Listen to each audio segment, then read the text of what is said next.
to you, kid. Let's go. The lights started shining and the smoke started, coming in, and Michael had this big fan that was blowing the wind through his hair, and he had just been like joking with me before the camera started rolling. We were just like joking about something stupid and silly, and he was just like awkward, silly, funny Michael. But as soon as the camera started rolling and that music started hitting, he became Michael Jackson.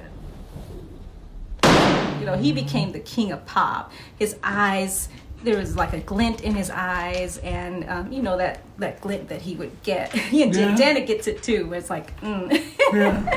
And he just transformed like right before my eyes. And he started dancing. It was like the most amazing choreography I've ever seen in my entire life. And to this day, I do think Ghost is his best choreography ever.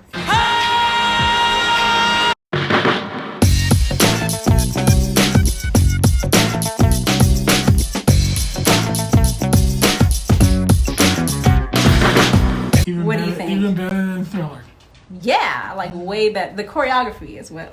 I don't know. I'm torn between the choreography in Thriller, and I think the choreography in Smooth Criminal. Smooth Criminal was amazing. Amazing. Ghost wins. Ghost wins hands down. Too bad.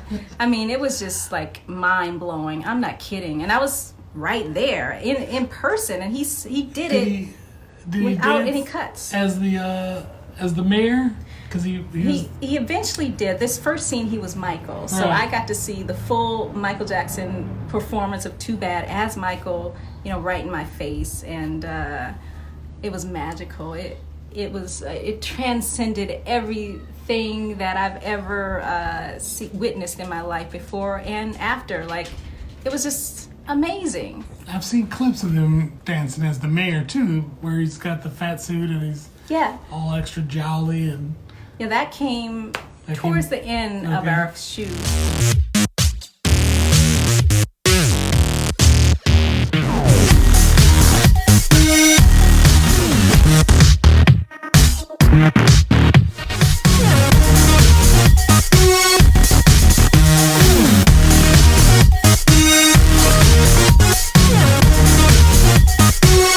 Oh, and let me get back to this dance scene. Okay.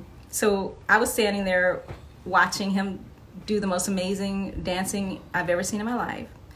And I'm thinking, this is Michael Jackson, right here in front of me. Because even though I'd been knowing him at that point for about 5 or 6 years, still, it wasn't lost on me that this was Michael Jackson that I'm dealing with. Seeing him dance in person must have been... That's what did it. Because when he's not dancing and when he's not like in that music video atmosphere where there's lights and cameras, you're just thinking, oh, it's Michael, he's funny and cute and all that, but it's just Michael. You don't even realize this is Michael Jackson. Right. It's kind of like two different people.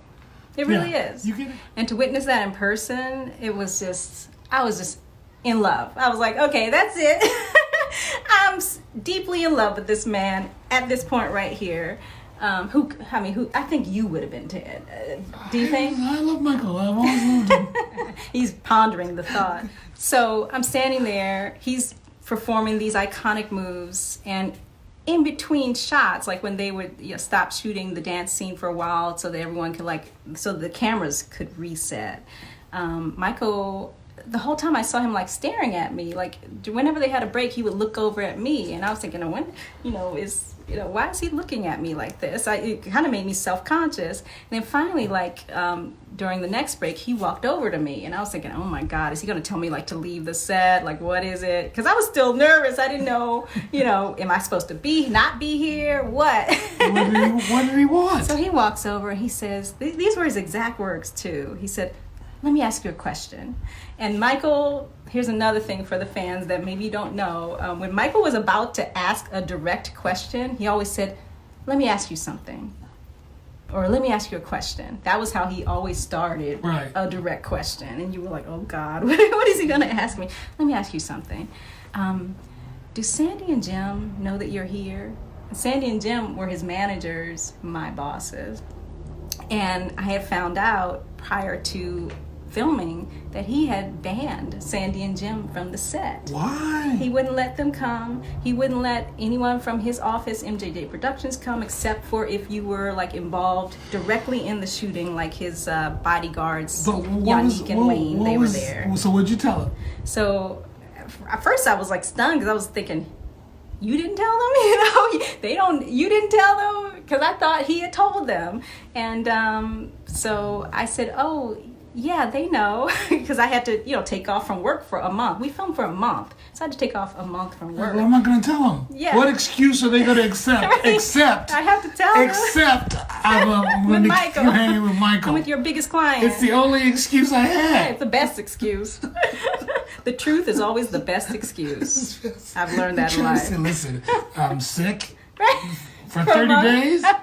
No, you need to come up with something more Michael Jackson-y. Right. I'm like, I didn't know it was a secret. But anyway, I said, oh yeah, I told them. And he said, how did they react? You know, he had suddenly become like so serious about this subject. So he's paranoid about his bosses, his Paranoid. management. Yeah, and like, I don't know, I guess because he had banned them, it was almost like he was trying to get back at them because they were going through some issues. He was going through issues with Sandy Gallen at that exact time. I was the only person in the office allowed on set with him, which is amazing. You know, here the receptionist can come and his own managers can't. So that was pretty deep. So anyway, I told him that I had told them, and he asked what the reactions were. And he was another person. He was very detail oriented. So he always wanted to know like what someone said, what were their exact words, what did they look like when they were saying it. You know, he was that kind of person. Yes. So I told him, and then after we had that little conversation, then he said, oh, and watch your ears, because you're standing right next to the speakers, and I don't want your ears to get hurt.